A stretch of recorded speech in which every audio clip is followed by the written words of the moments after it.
சிம்பிளா, ஈஸியா பேசன் கட்லி எப்படி பண்றதுன்னு பார்க்கலாம். 3 பொருள் போதும். அப்படியே வாயில வச்சோன்னா கரைஞ்சிடும். தீபாவளி மட்டும் இல்லாம சங்கராந்தி பொங்கல் கூட நீங்க செய்யலாம். அவ்வளோ டேஸ்ட்டா இருக்கும். இதுக்கு 1 கப் கடலை மாவை நல்லா சலிச்சு எடுத்துக்கணும். கட்டி இல்லாம எடுத்துக்கோங்க.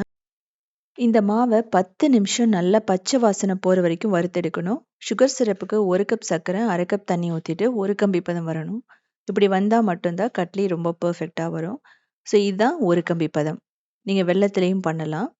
இப்போ இத எடுத்து அப்படியே கடலை மாவுல ஊத்திட்டு, கட்டி இல்லாம நல்லா மிக்ஸ் பண்ணுங்க. இது பேன்ல ஒட்டாம வரணும். நெறைய பபிள்ஸ் வரும்.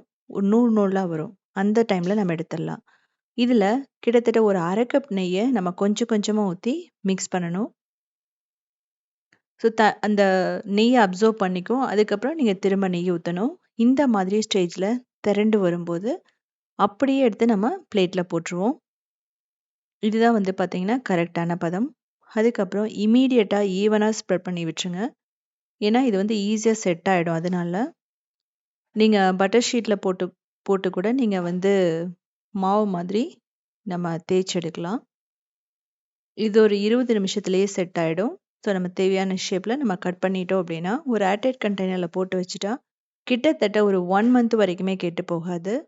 அவ்வளோ டேஸ்ட்டா இருக்கும். அதே சமயம் சாஃப்ட்டாவும் இருக்கும். இந்த தீபாவளிக்கு கண்டிப்பா இத செஞ்சு பாருங்க.